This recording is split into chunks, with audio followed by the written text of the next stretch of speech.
ओ मेरे दिल के चैन भाग 12।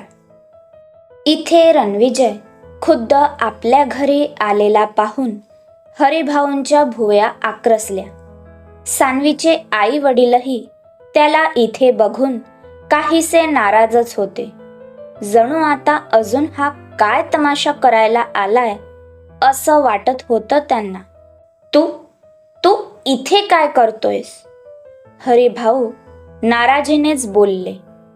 हे बरं आहे तुमचं, परक्यांना अगदी आपुलकीने प्रेमाने बसवलंय आणि जावयाला विचारताय की तू काय करतोय इथे म्हणून.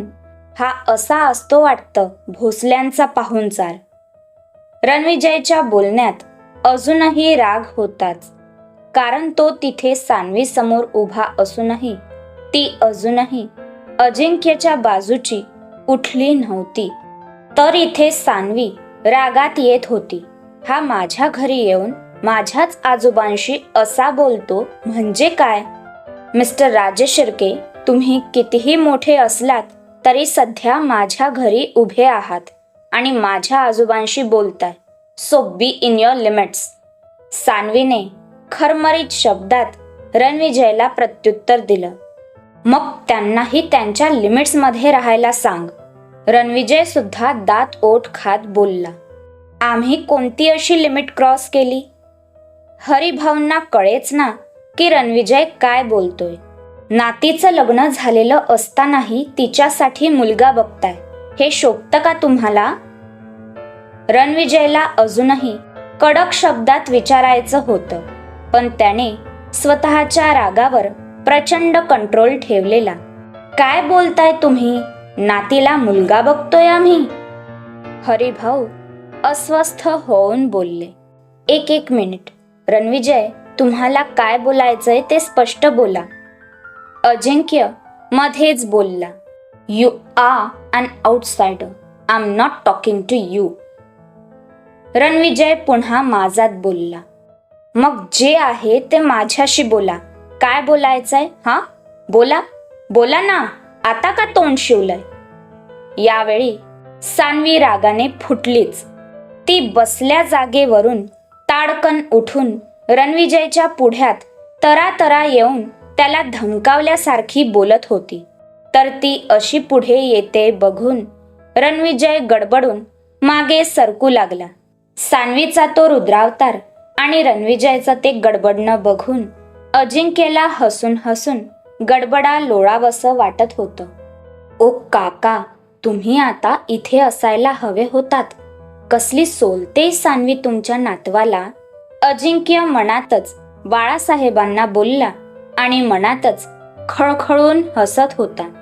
हे माझ्या आजोबांचं घर आहे, ते इथे हवं ते करतील. इथे बघण्याचे कार्यक्रम घेतील, नाही तर लग्न लावतील. तुम्हाला त्याच्याशी काय? सान्वी वस्कन त्याच्या अंगावर जाऊन बोलली. तसा मागे सरकणारा रणविजय आता तिच्या जवळ येऊन बोलला. Do you forget? गजनी झालाय का तुझा? तुला सांगितलेलं ना की you are still my wife. मग असं कसं ते तुझं लग्न लावू शकतात? रणविजय दमदार आवाजात बोलला. त्याचं हे बोलणं ऐकून तिथे बसलेले सगळेच सुन्न झाले. हरिभाऊ, सान्वीचे आई वडील, कोणालाच काही कळेना आता आपण काय ऐकलं. इकडे यशवंतराव सुद्धा हा ड्रामा बघून शॉकच होते.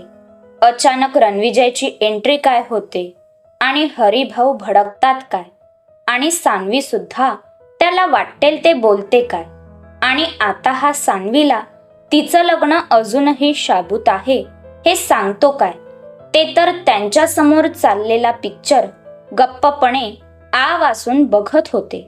लाईक चल क्या रहा है भाई इधर? तुम्ही काय बोलताय तुम्हाला कळतंय का? सान्वीने केव्हाच तुम्ही दिलेल्या डिवोर्स पेपर्सवर साईन केली होती. शेवटी न राहून सान्वीचे वडील ताडकन उठून बोलले. पण डिवोर्स होण्यासाठी ते पेपर्स कोर्टमध्ये सबमिट करावे लागतात. Which I still haven't submitted. Ranvijay अगदी शांतपणे बोलला. तसं त्याचं हे बोलणं ऐकून सान्वीचे डोळे मोठे झाले. तसं त्याने तिला ऑफिसमध्ये हे सांगितलेलं पण तिला त्याच्या बोलण्यावर विश्वास नव्हता. कदाचित तिला त्रास देण्यासाठी बोलला असेल, पण आता तो हे सगळ्यांसमोर बोलतोय म्हणजे खरंच तसं असणारच. इकडे अजिंक्यने हळूच सगळ्यांची नजर चुकवून त्याचा मोबाईल ओपन करून कॅमेरा ऑन केलेला आणि रणविजय जे काही बोलत होता ते सगळं तो कोणाच्याही नकळत कॅमेरात शूट करत होता.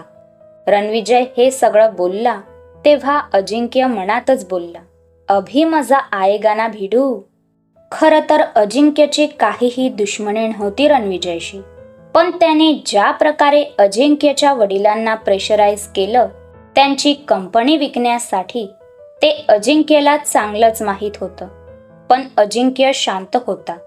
रणविजयने त्या कंपनीला जवळजवळ चौपट किंमत देऊन खरेदी केलं होतं.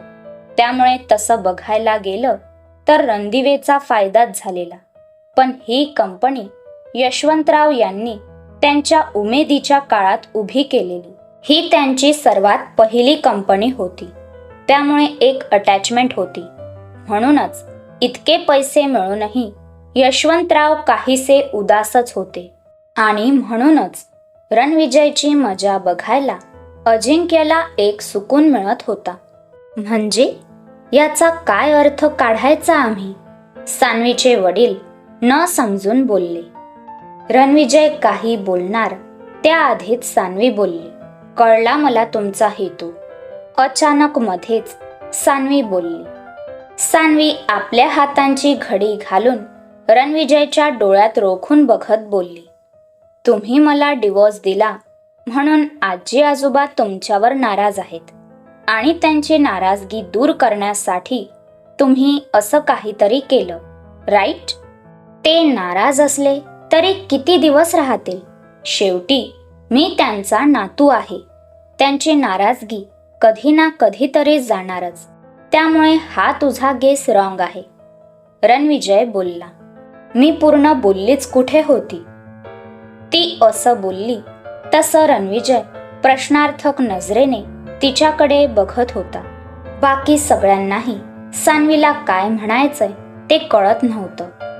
आजोबा नाराज आहेत म्हणूनच तर त्यांचा बिझनेसवरचा कंट्रोल तुमच्याकडे येत नाहीये आणि आजोबांना खुश करण्यासाठी आणि बिझनेसवरची पकड तुमच्या हातात यावी यासाठीच तुम्हाला हा डिवोर्स फाईल नाही करायचाय. मिस्टर राजेश शिर्के, तुम्हाला मी पुरती ओळखू लागले. सान्वीचे डोळे अजूनही रणविजयवर रोखलेले होते. तर ती आपल्याबद्दल असा विचार करते हे बघून रणविजयचं मन काहीसं हेलावलं. किती स्वार्थी समजते ही आपल्याला. त्याच्याबद्दल किती गैरसमज बाळगून आहे ती. त्याला हा बिझनेस त्याच्या हातात हवा होता, पण बिझनेस वाढवायचा असेल तर खूप मोठमोठे डिसिजन घेण्यासाठी एक हाती सत्ता असणं खूप गरजेचं असतं. आणि यामध्ये त्याचा स्वतःचा स्वार्थ नव्हता तर कंपनीच्या बेटरमेंटचा विचार होता. पण ती तर वेगळाच विचार करून बसली होती आणि तिचा वापर तो स्वतःच्या स्वार्थासाठी करून घेतोय असा विचार ती करत होती. ती असा विचार करते तर करू देत, आय डोंट केअर. पण तरीही मी आता माझ्या डिसिजनवर ठाम आहे. तो मनातच बोलला. तुला जे समजायचंय ते समज, पण तू अजूनही माझी बायको आहेस. त्यामुळे पुढच्या 10 मिनिटात तुला तुझं जे काही सामान घ्यायचं ते पॅक करायचं आणि माझ्याबरोबर आपल्या घरी यायचं. तो बोलतच होता की तेवढ्यात बाहेरून 4-5 मेड्स आल्या. त्यांना त्याने सान्वीच्या रूममधलं सामान पॅक करायला मदत करण्यास सांगितलं. त्या मेड्सच्या पाठोपाठ काही गार्ड सुद्धा आत आले आणि त्या घरात साईडला हात मागे करून उभे राहिले. ते डोळ्यांवर काळे गॉगल लावून उभे असलेले ते काळ्या कपड्यातले ठोकळे बघून तर सगळ्यांची तोंडच उघडी पडली. म्हणजे हा माणूस काय विचार करून आलाय इथे? मिस्टर राजेश शिर्के, हे सगळं काय आहे? तुम्ही घाबरवताय माझ्या घरच्यांना. सान्वी भडकून बोलली. बिलकुल नाही, मी तर माझ्या बायकोला घ्यायला आलोय. पण शुभ कार्यात काही विघ्न येऊ नये म्हणून फक्त सावधानी. रणविजय तिच्याकडे किंचित हसत बोलला. तर त्याचं हे बोलणं ऐकून आता तर अजिंक्य पण चाट पडला. त्याने लगेच तो व्हिडिओ स्टॉप करून बाळासाहेब यांना पाठवला आणि काहीतरी मेसेज केला. क्रमशः हा रणविजय खरंच वादळ आहे.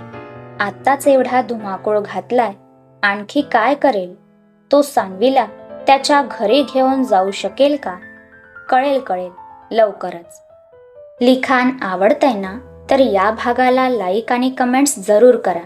पुढच्या भागासाठी हे चॅनल नक्की सबस्क्राईब करा. धन्यवाद.